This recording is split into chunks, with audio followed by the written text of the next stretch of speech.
নমস্কার বন্ধুরা, আজকে আমি বানাচ্ছি চিকেন কষা। একদম অন্যরকম স্টাইলে আমি বানাচ্ছি, তো ভিডিওটা শেষ অবধি দেখতে থাকুন। আমি 1 কিলো মাংস ভালো করে ধুয়ে জল ঝুটে নিয়েছি। বড় ফেলে 2টো পেঁয়াজ কুচি নিয়েছি, 2টো টমেটো কেটে নিয়েছি, রসুন ছাড়িয়ে নিয়েছি, কাঁচা লঙ্কা ছিটে নিয়েছি, আদা গ্রেট করে নিয়েছি, আর আলু আমি ভেজে নিয়েছি।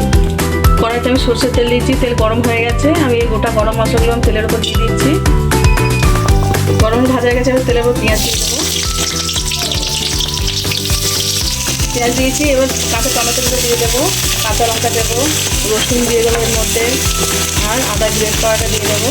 এটা আমি হালকা একটু ভেজে নেবো। এগুলো সব একসঙ্গে আমি ভেজে নেবো। সব কিছু আমি হালকা করে ভেজে নিয়েছি, এবার আমি নামিয়ে নেবো। মশলাটা আমি নামিয়ে নিয়েছি, এবার আমি একটু ঠান্ডা করে নেবো। কড়াইতে আমি সরষের তেল দিয়েছি, তেল গরম হয়ে গেছে। একটা পেঁয়াজ কেটে রেখেছি, দিয়ে দিলাম। এবার আমি মাংসটা দিয়ে দেবো।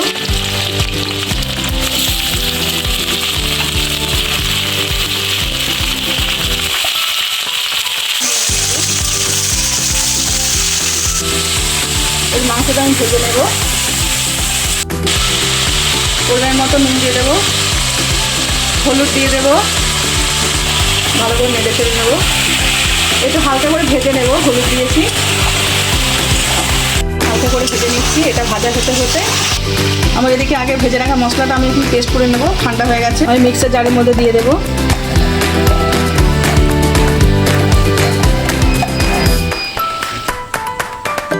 এটা আমি পেস্ট করে নেবো। আমার এদিকে মশলাটা পেস্ট করে নিয়েছি। এখানে আমি কিছু গুঁড়ো মশলা নিয়েছি, জিরে গুঁড়ো, ধনে গুঁড়ো, শুকনো লঙ্কার গুঁড়ো আর তেজপাতা নিয়েছি। এসব গুঁড়ো মশলাগুলো আমি দিয়ে দেবো এর মধ্যে, একসঙ্গে কষিয়ে নেবো। সেটা কষানো হয়ে গেছে, এবার পেস্ট করা মশলাটা আমি দিয়ে দেবো এর মধ্যে। এবার পেস্ট করা মশলাটা আমি দিয়ে দিচ্ছি এর মধ্যে। এবার মশলা দিয়ে ভালোভাবে কষিয়ে নেব।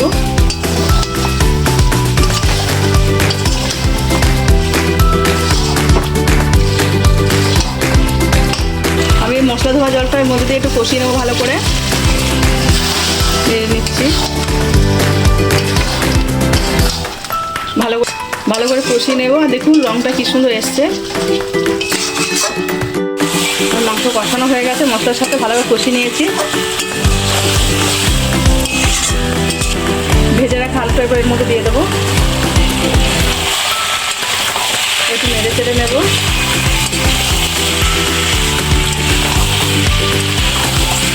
একটু উষ্ণ গরম জল এর মধ্যে দিয়ে দিচ্ছি আমি। জলে বেশি গরম করিনি, হালকা গরম করেছি। জলটা আমি ভালো করে ফুটিয়ে নেব। মাংস তরকারি একদম রেডি, আমি নামিয়ে নিচ্ছি। আর গরম মশলা আমি দিচ্ছি না, প্রথমে আমি গরম মশলা দিয়েছিলাম, ওই জন্য আর গরম মশলা আমি দিলাম না। আমার মাংস কষা একদম রেডি। আজকে এই রান্নাটা যদি আপনাদের ভালো লেগে থাকে, একটা লাইক করে দেবেন আর শেয়ার করে দেবেন। কেমন লাগলো কমেন্টে জানাবেন। এরকম নতুন নতুন রান্না পেতে গেলে আমার চ্যানেলটা সাবস্ক্রাইব করে দেবেন।